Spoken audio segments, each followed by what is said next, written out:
I don't know. I just view Zosia's facial expression here to be kind of manipulative. Um, I think there's more here than just simple. All right, welcome to Shipwatch. We are going to take a look at this final sequence here and give some of the thoughts that I held back in the previous parts of this video. The ship that we are looking at here is obviously Stursia, which is the Carol Sturka and Zosia ship. The reason why I'm doing this is, as I said in my video when Pluribus first came out, that in episode 2, Pluribus passed what I called the shipping test. Now,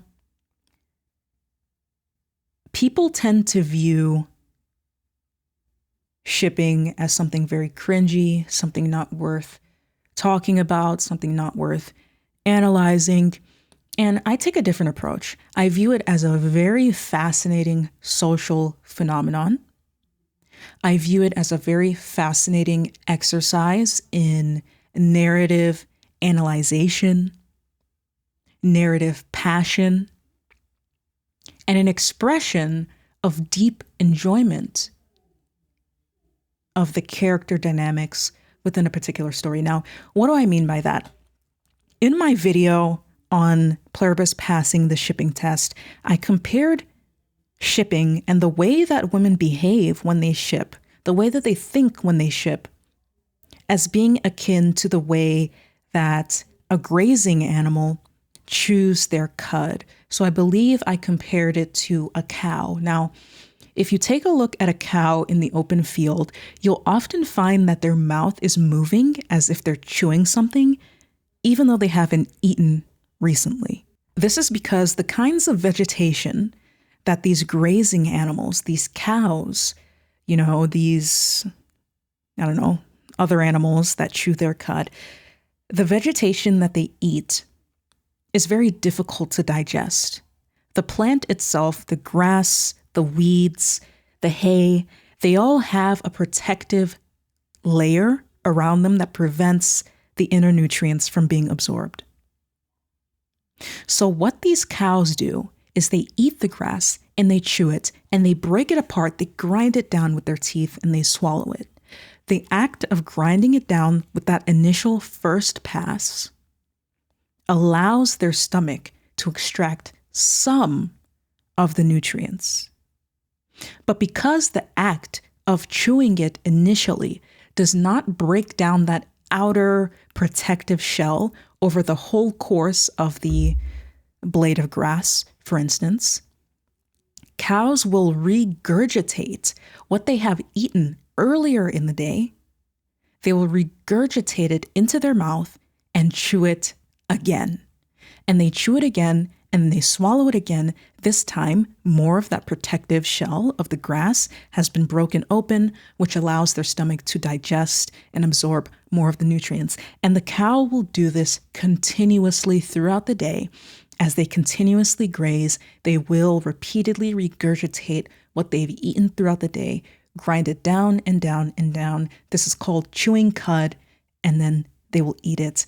Once they have extracted all of the nutrients that they believe they can extract, then they're done. They don't need to eat. They don't need to chew their cud anymore. I view shipping like this in a way.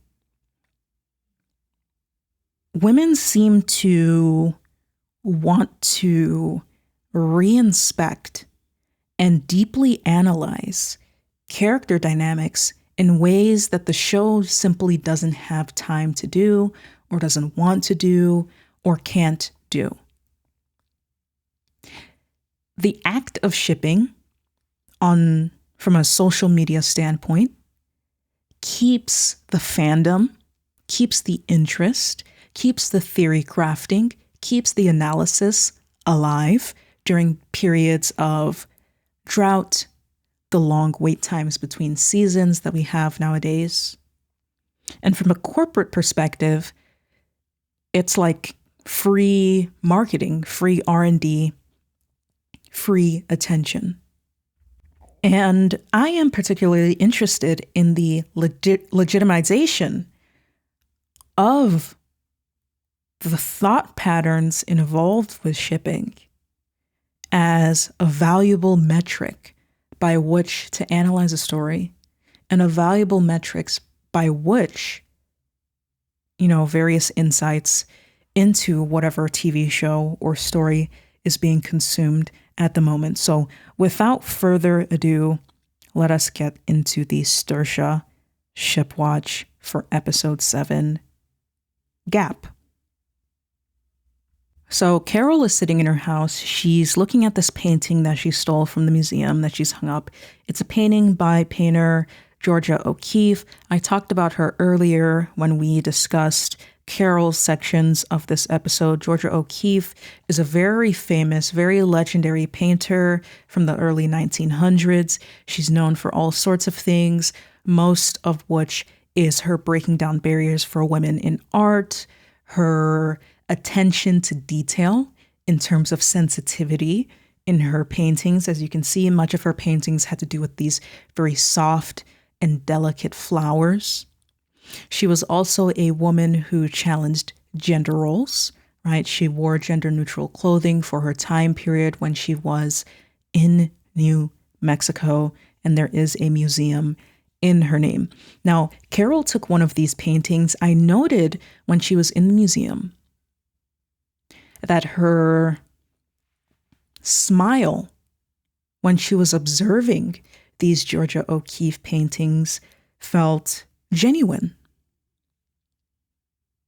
Georgia O'Keeffe is associated with women of the time having to be repressed in terms of their true personalities, in their true interests, in their ambitions, and so on and so forth. We know from the first episode that Carol is a repressed individual. I don't know if she is fully closeted, but she is at least partially sensitive toward her relationship with Helen.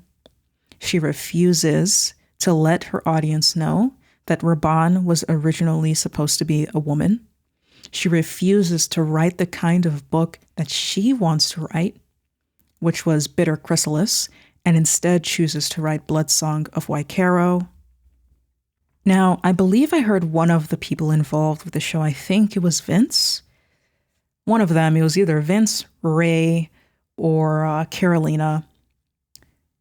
They said that this story is a story about Carol discovering herself. That is what they said Pluribus was about. So I know we all have our various interpretations as to what exactly Pluribus is about. Again, I chose authoritarianism as the way that I would view this story through, but the author's intent is that this be a story about Carol's self-discovery. As I said, the HDP of this show, the protein, the meat of it all, the nutrients, is not the Pluribus.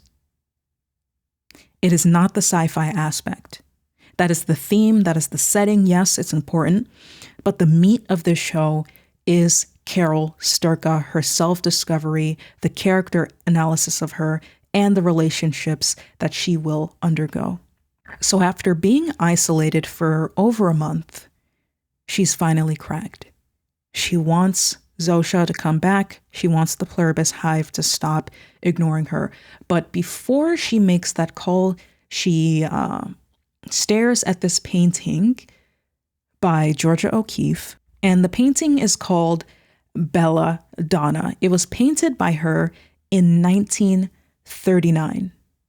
It's a flower painting, and this painting is particularly loved. I'm reading here from the archive.com website because it says that it shows O'Keeffe's mastery in capturing organic curves and delicate textures, and exemplifies her profound connection and sensitivity.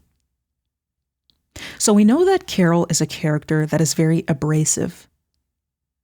We know that she can be very standoffish. We saw that in the previous episode with Kumba She underestimates people. She views other people to not be as intelligent as her.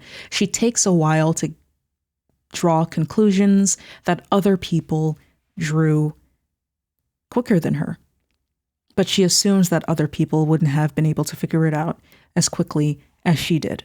So up until this point, Carol has had a lot of barriers built up, a lot of bad habits concerning the way that she relates to other people, the way that she thinks about other people.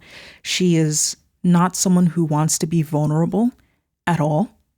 I think she refused to show grief in front of Zosia or in front of the other members of the Pluribus, instead choosing to respond to them with anger anytime they would have brought up Helen or something she didn't want to talk about.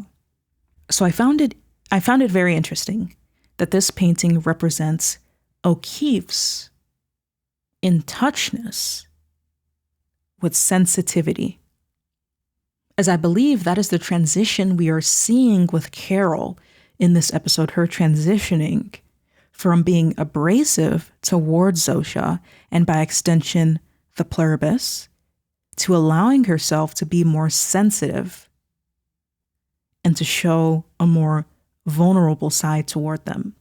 Although it might be good for Carol to be working through whatever she's working through, it's my opinion that the hive is ultimately hostile. I think that the hive is pretending to be nice. And if they're not, they are still hostile, even though they don't intend to be so.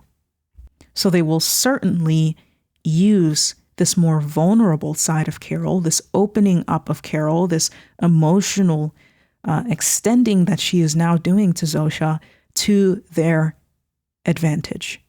So we see here that Zosia gets there very fast, which means that she must have been very close by. Again, the hive is really, they're avoiding Carol, but they're not like far away. We saw in the other episode that the hive evacuated the entire area, but I don't think everyone evacuated. I think they knew that Carol would eventually come back to them, and they were keeping Zosia on standby. It's also a little bit creepy.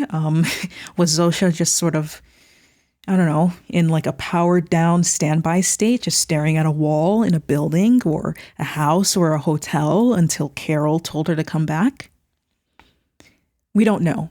But all we know is that the manipulation is working at this point. As we saw in episode 3, Grenade, Zosia doesn't have to do much to manipulate Carol. She just needs to allow Carol to come to these conclusions on her own, make Carol think that it is her own idea and her own will and agency seeking after the comfort of the Pluribus. And Carol is someone who needs comfort at this point. The people involved with the show have already said that multiple times. So we have this next sequence, which I like to call the stalk walk. There's multiple ways you can view this little walk, this mirroring, synchronized walk that the two of them do. First, it made me think of Call Me By Your Name or Romance.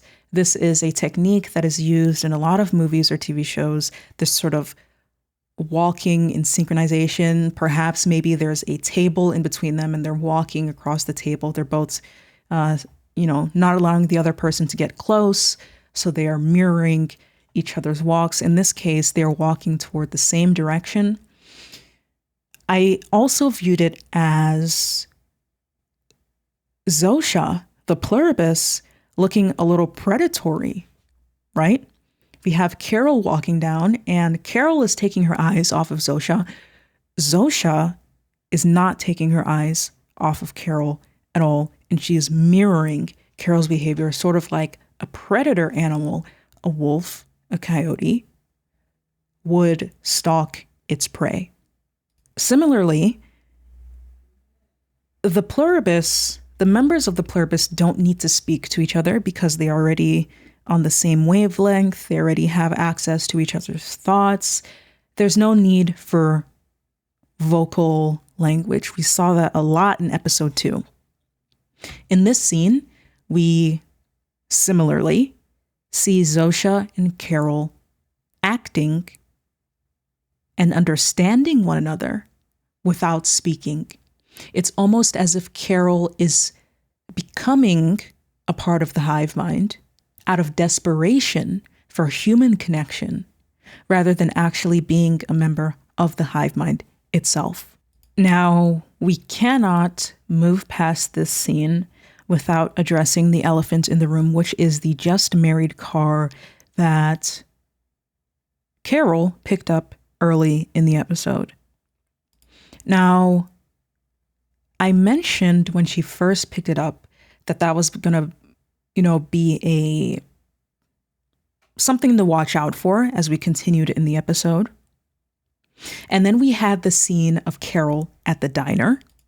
So this scene right here, where Carol is at the diner, I likened it to being almost like a wedding reception or an engagement party of some sort. Carol was bringing up a lot of mentions of Helen, Helen's birthday, things that they have eaten with Helen. But it seemed, along with that just married car at the beginning of the episode, that she was almost either doing a send-off for her formal self, her former self, not her formal self. She was doing a send-off for her former self, or that she was having some sort of an allegorical, marriage reception or celebration of some sort. So we get to her meeting Zosia again for the first time in over a month. As she's walking down her driveway, it's almost like she is walking down the aisle with the car to the right that says just married, with Zosia standing at the end of the driveway, at the end of the aisle, almost like a groom waiting for the bride. And that is the lens under which I chose to view this scene. I think it is checkmate for Carol at this moment. She realized that she cannot survive without the contact of the hive, without the presence and companionship of Zosia, unlike Menuso seems to be able to do with his iron will. So as she walks down, she eventually gives in, runs up and hugs Zosia. And I don't know, I just view Zosia's facial expression here to be kind of manipulative. I think there's more here than just simple happiness that Carol has requested her presence again. I really do think that the hive deployed this isolation, this cold shoulder upon Carol as a form of psychological torture akin to the isolation and the loneliness she would have felt going through conversion therapy and whatever she went through in that conversion therapy torture that she had to go through when she was younger. So yeah, I do think that the Pluribus has Carol wrapped around their finger at this point. I don't know where it's going to go from here. I don't know how Carol's going to find a way to accidentally kill Zosia this time, but I think she's going to be a lot more suggestible to the manipulation that the Pluribus has for her through Zosia. But I don't know what they're going to do exactly. Is it going to be a battle of getting Carol to give consent, to give her stem cells so that they can bring her into the hive mind? Is that going to be the remainder of what this season explores with the two of them? And I wonder how Menusos fits into that. Is he going to appear suddenly in New Mexico only to be shocked and appalled at the fact that Carol is, friends with or potentially girlfriends with a member of the Pluribus hive mind? So yes, I do think this is checkmate for Carol. At this point, the Pluribus got her to not only admit that she needs them back, but to become more emotionally vulnerable. They broke down some of her barriers, some of her walls. I think we're going to see a different side of Carol from this point onward, not all at once, just slowly and little by little. But yeah, I'm really interested to see how Zosia changes. Personally, I want Zosia to be extremely evil and manipulative. I want her to not be as nice as she seems, but it does seem like the Pluribus hive is genuinely good spirited by their standard. It seems like they don't have a will or desire to be evil, even if some of the things they do might be hostile in nature. That is not how they see it, but I do kind of want Zosia to be evil. I think it would be very interesting to have her be that kind of villain.